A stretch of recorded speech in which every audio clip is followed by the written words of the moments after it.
Raga dirogan satatanu shaktan asheshakaya prasrutana sheshan autsukya moharati danjaghana yopurva vaidyaya namostu tasmai. Soyez les bienvenus à cette nouvelle vidéo de la série Vidaveda Samhita de la chaîne YouTube.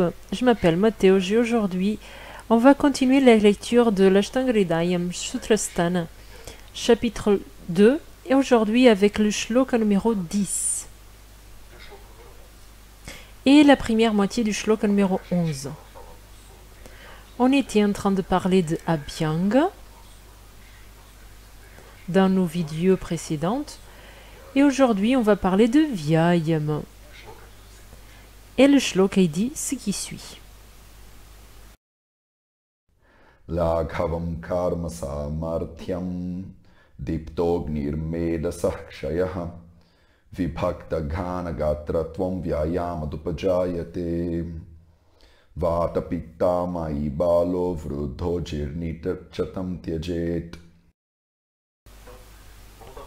Donc on va regarder ces shlokas, ces petites lignes, et on va essayer de comprendre qu'est-ce qu'il veut dire.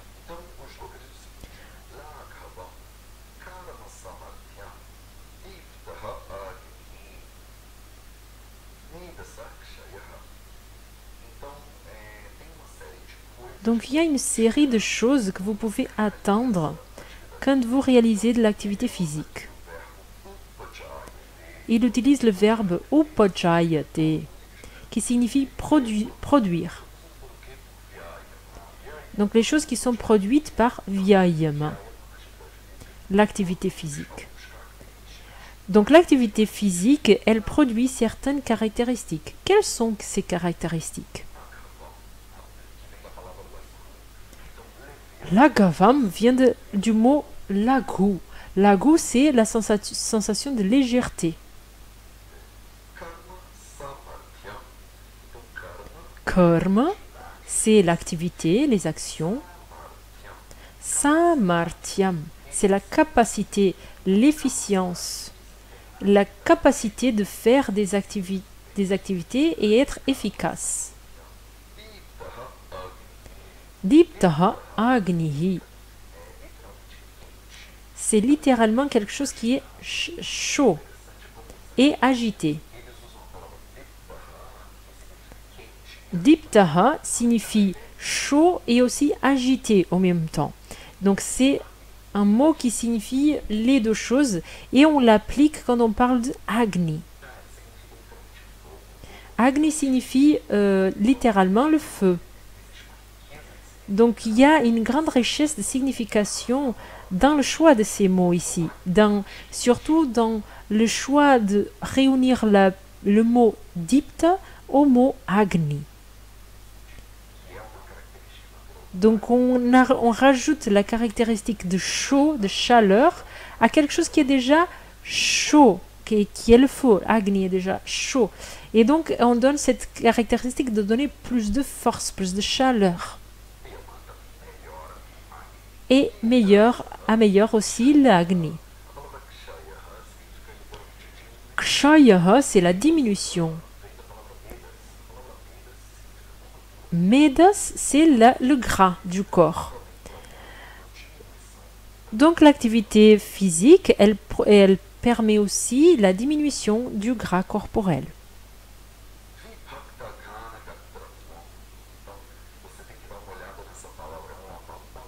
Ça, c'est un mot très grand. C'est une jonction de différents mots. Donc, on va les diviser pour essayer de les comprendre. Vibhakta. Vibhakta signifie diviser. Il est divisé. Il est divisé. Ghana signifie qui est dur, solide. Et gatratvam. Gatra, c'est les membres. Donc les membres du corps, ils deviennent plus durs, plus solides et plus divisés. Donc la personne qui fait l'activité physique, elle finit avec ses six-packs. parce qu'elle est bien définie. Donc l'activité physique, elle produit de la légèreté dans le corps, elle produit de l'efficience, de la capacité de faire différentes activités, elle augmente la capacité digestive, l'acné, elle diminue le gras corporel, elle permet la définition des membres du corps, et voilà. Donc si vous cherchez des solutions pour avoir un beau corps, et si vous cherchez que l'Ayurveda il vous aide, l'Ayurveda il vous recommande Vyayama, l'activité physique.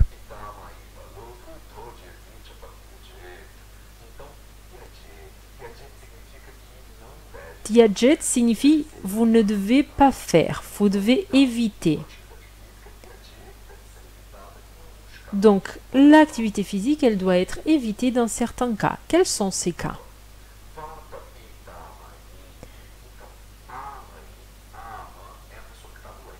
Ama, c'est la personne qui est malade.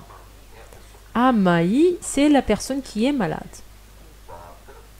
La personne qui est malade avec le Vata et le Pitta, avec une aggravation de Vata ou une aggravation de Pitta, vous ne devez pas faire de l'activité physique. Ça, c'est la première attention. Balaha, c'est la personne est trop jeune. Enfant. Donc les soins pédiatriques, c'est important de ne pas prescrire de l'activité physique quand la personne est trop jeune. Vous ne devez pas prescrire l'activité physique non plus quand la personne est très âgée. Donc une personne trop jeune, une personne trop vieille, ou une personne qui est malade avec Vata ou Pitta qui sont aggravés, ne doit pas réaliser de l'activité physique. Ajirni, c'est la personne qui a des problèmes digestifs, qui manque de digestion, qui a un mandagni, un transit qui est lent. Cette personne, elle ne doit pas faire l'activité physique non plus, même si l'activité physique c'est quelque chose qui va promouvoir l'agni. Dans beaucoup de cas, la personne a un problème de digestion et l'activité physique est bonne. Mais dans certains cas spécifiques, qu'on va voir quand on étudiera le Nidana-stana, dans ces cas spécifiques, l'activité physique peut augmenter de trop le Vata ou le Pitta et générer des problèmes au niveau de la digestion. Donc il faut comprendre dans la cause du problème digestif, l'activité physique peut être recommandée ou contre-indiquée. Donc dans ce shloka et demi, on a introduit l'idée de activité physique. Dans notre prochaine vidéo, on va continuer les shlokas qui vont encore parler un petit peu de cette idée de Vyayama. L'idée de Vyayama est inclue dans le chapitre de Dinacharya. Donc signifie que les personnes devaient effectuer l'activité physique comme partie de leur routine journalière. Donc vous ne devez pas faire forcément le matin, mais vous devez savoir que vous devez faire de l'activité physique chaque jour. Ça, c'est quelque chose que je recommande beaucoup aux personnes, c'est d'effectuer du mouvement chaque jour. Pour moi, c'est un des piliers de la santé, comme je l'ai conçu, les 4 piliers de la santé, c'est le pilier de mouvement. Donc faire journalièrement, donc c'est tous les jours. Journalièrement ou quotidiennement, c'est tous les jours. C'est pas 5 jours dans la semaine, c'est 7 jours sur 7. Donc, il est très important de bouger, de faire quelque chose, de faire une activité chaque jour. On va maintenant faire notre petite minute de sanskrit. Aujourd'hui, j'aimerais commencer l'étude des consonantes. Donc, on va commencer avec notre première consonante, le K. Le K, il ressemble presque à un symbole d'infini, avec un trait au milieu et un trait au-dessus. Je voudrais montrer à vous comment on peut combiner cette consonante avec différentes voyelles qu'on a déjà vues. Donc le que, si vous mettez juste le que, il y a toujours, on comprend toujours qu'il y a un E qui est toujours présent dans n'importe quelle consonante. Donc si vous mettez aucune voyelle, il y aura toujours le E.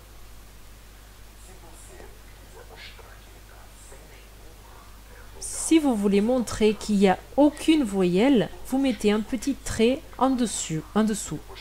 Toutes les voyelles, ça marche comme ça. Je vais vous expliquer comment appliquer les voyelles aux consonantes. Après, je ne vais pas répéter ça à chaque fois. J'espère que vous révisez. Mais là, je vais expliquer. Donc, si vous appliquez un petit trait en dessous, on appelle ça le que halat. Ça signifie que vous ne prononcez pas que. Vous prononcez simplement que. Donc, très souvent, vous allez voir ce petit trait c'est comme un accent mais qui est en dessous. Et donc ça indique qu'il n'y a aucune voyelle qui est présente. C'est comme le t, qu'on fait le t à la fin. Et avec le que, c'est très commun aussi. Finir que. Par exemple, bishak. Donc ce trait, on appelle le que alot.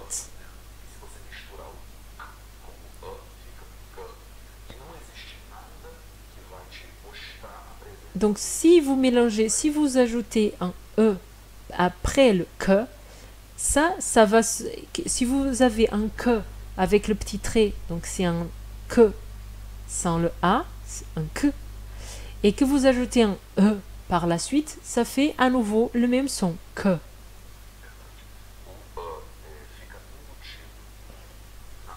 Mais si vous faites rien, c'est pareil, le E, il est toujours présent. Si vous ajoutez le A, on va avoir le K. On est en train de tout réviser maintenant. Donc le A, il est annoncé par la présence d'un trait. S'il y a un I, il y a le I court et le I long. Donc ça va faire un ki et un ki. Donc la différence entre le I court et le I long, c'est que le trait du I, il va tomber vers la droite ou la gauche. Pour le OU, il y a aussi la présence du OU court ou du OU long. Et donc ça sera identifié en dessous de la voyelle, en dessous du K, par la petite virgule. Ne confondez pas le Q ou le Q long avec le KR. Je vous montre ici comment vous pouvez voir la différence. Donc le OU court, ça fait Q. Quand vous faites le OU long, ça fait Q. Et quand vous faites avec le R, ça fait KR. Donc je mets ici sur le côté toutes les formations possibles pour que vous ayez une idée. Si vous ajoutez le que avec le O, ça fait ko. Si vous ajoutez le que avec le O, ça fait ko. Et c'est comme ça qu'il se dessine avec un trait au-dessus ou avec deux traits au-dessus. Si vous ajoutez un ke, ça fait ke. Si vous faites un kai, ça fait kai.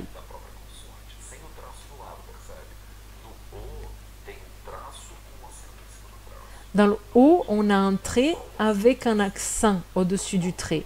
Dans le E, on a juste l'accent sans le trait. Donc faites très attention pour ne pas vous confondre.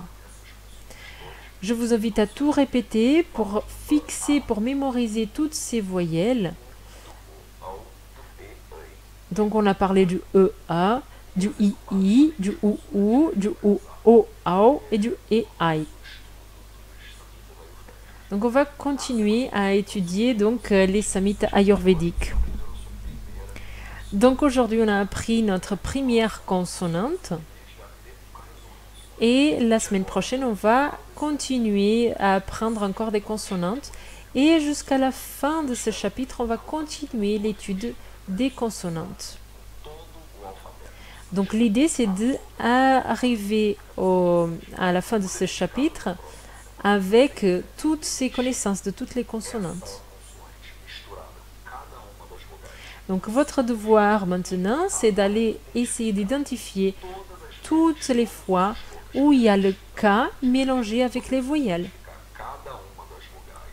Vous devez identifier chacune des voyelles et vous devez aussi identifier s'il y a eu un K. Je vous invite à regarder à nouveau tous les shlokas qu'on a fait depuis le début et essayer d'identifier. Vous pouvez les mettre dans les commentaires. Si vous êtes nerd ayurvédique, vous arrivez à le faire. J'espère que ce soit clair. Si ce n'est pas clair pour vous, n'hésitez pas à mettre dans les commentaires. Je pourrai vous répondre. C'est toujours plus rigolo si on peut discuter sur ces choses, si on peut s'amuser à avoir une discussion sur ces choses. Merci beaucoup à vous d'être là présent, de faire grandir la famille Vie de Ved. Merci à votre présence et on se voit dans la prochaine vidéo.